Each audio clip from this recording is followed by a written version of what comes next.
வணக்கம் கதிரவன் ஜோதிடம் சேனல் நேர்களே. நான் உங்கள் அன்பான சயின்டிபிக் வேதிக் அஸ்ட்ராலஜர் அஸ்ட்ரோரஞ்சி பேசுகிறேன்.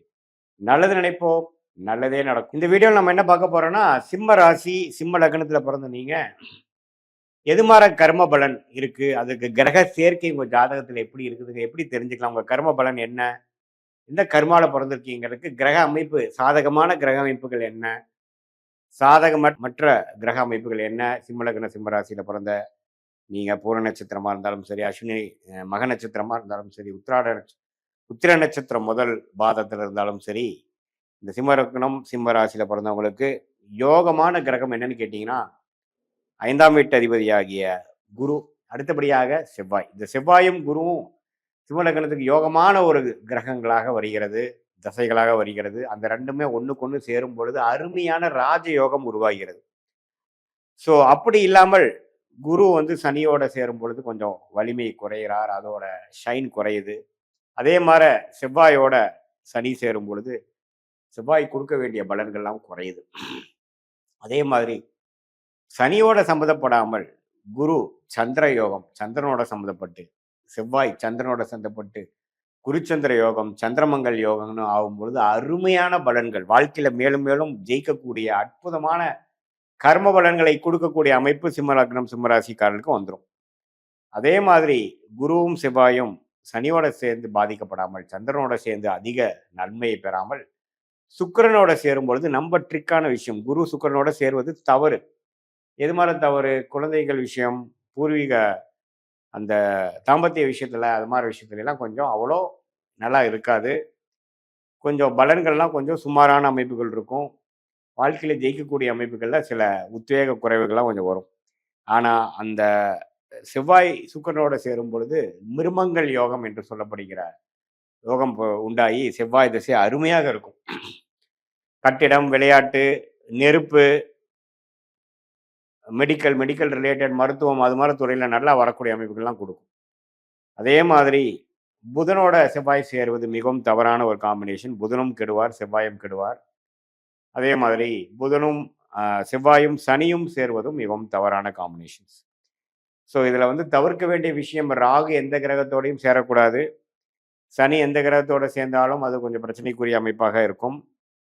அதே மாதிரி சந்திரன் சனியோட சேருவது தப்பு, சூரியன் சந்திரன் சனியோட சேருவது தப்பு.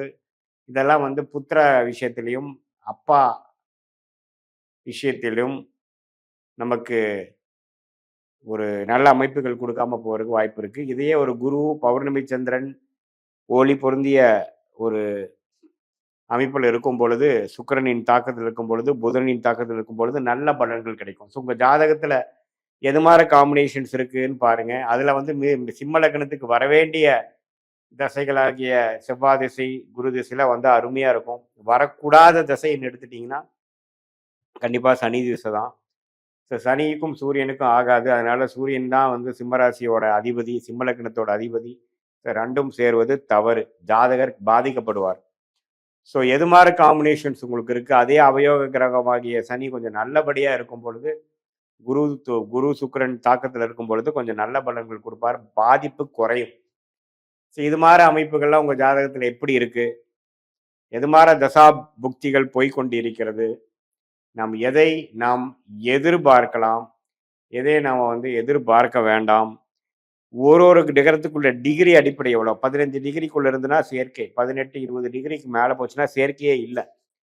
ஸோ அது மாதிரி அமைப்புகள்லாம் உங்களுக்கு எப்படி இருக்கு அப்படிங்கிறதெல்லாம் நம்ம பார்த்து ஒன்றுக்கு ஒன்று நம்ம அதை வந்து நம்ம சயின்டிஃபிக்காக நம்ம பார்க்கும் பொழுது எது மாதிரி கர்ம பலனில் நீங்கள் பிறந்திருக்கீங்க, எது மாதிரி விஷயங்கள் நம்ம எதிர்பார்க்கலாம், எது மாதிரி விஷயங்கள் வந்து ஒன்றுமே வந்து ஒரு பிரச்சனைக்குரிய ஒரு அமைப்பு கொடுக்கும், எந்த மாதிரி தோஷத்தை கொடுக்கும், வாழ்க்கையில் எந்த மாதிரி அமைப்பில் அது கை வைக்கும், குழந்தையில கை வைக்குமா, திருமணத்தில் கை வைக்குமா, உத்தியோகத்திலையா, பணத்திலையா, தாயாரா, தகப்பனாரா, உறவுகளா, எந்த கல்யாண விஷயத்திலையா, காதல் கல்யாணமா, எதில் வந்து எப்படி வந்து காம்பினேஷன்ஸ் கிரக அமைப்பில் சேருது அப்படிங்க. சுக்கிரனே பார்த்தீங்கன்னா ராகுவோட சம்மந்தப்பட்ட காதல் விஷயங்கள், சுக்கிரன் ராகு கேது கூட சம்மந்தப்படாமல் நேர்த்தியாக இருந்துக்கிறப்ப அது இருக்காது. இதெல்லாம் ஒரு கிரகமும் கர்ம பிணைகளே பார்த்தீங்கன்னா அந்த சேர்க்கையில தான் இருக்குதே ஒழிய சுக்கிரன் 9ல இருந்தா என்ன? சுக்கிரன் 10ல இருந்தா என்ன? குரு 8ல இருந்தா என்ன? குரு 9ல இருந்தானாங்கிறதுல பலன்கள் கிடையாது. ஒண்ணுக்கொண்ணு எப்படி இணையுது? எவ்வளோ டிகிரில இணையுது? யார் யாரோட சேர்றா? அப்படி பொறுத்து தான் கர்ம வினை இருக்கிறதுங்கிறது நம்மளுடைய 18 வருஷம் அனுபவமாகிய சயின்டிஃபிக் வேதிக் அஸ்ட்ராலஜி முறையில நம்ம வந்து கத்துருக்கோம். ஸோ உங்களுடைய பிறந்த தேதி, உங்க பிறந்த நேரம், உங்க உரை வைத்து துல்லியமான ஜாதகத்தை போடும்பொழுது, ஒண்ணுமே இந்த பொதுவான பலன்களை காட்டிலும் இன்னுமே துல்லியமான பலன்கள் நம்ம பார்க்க முடியும். எப்படி அடுத்து வரக்கூடிய தசாபுக்திகள் எப்படி இருக்கு? அடுத்து வரக்கூடிய காலகட்டங்கள் எப்படி இருக்கு? எது மாரி யோகத்துறைகள் உங்களுக்கு வரும்? எது மாரி மாற்றங்கள் நல்லது? எப்போ வேலை மாறலாம்? எப்போ உத்தியோக உயர்வு இருக்கு? எப்போ வந்து வாழ்க்கையில செட்டில் ஆக முடியும்? எப்போ வாழ்க்கையில வந்து நல்ல விஷயங்கள் காத்திருக்கிறது? எது வரைக்கும் நம்ம பொறுமையா இருக்கணும்? உடல்நலக் கோளாறுகள் எப்படி சரியாகும்? எது மாரி விஷயங்கள் காட்டுது?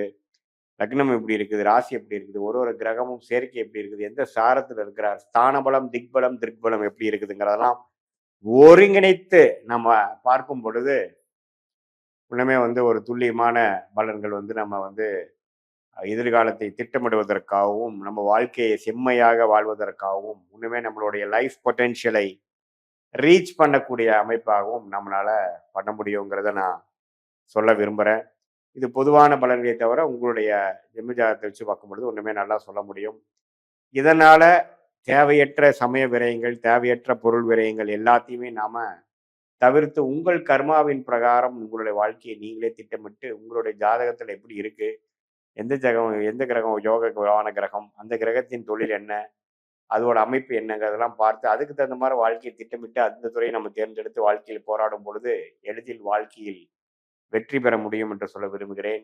மீண்டும் மற்றொரு காணொளியில் சந்திப்போம். நன்றி, வணக்கம்.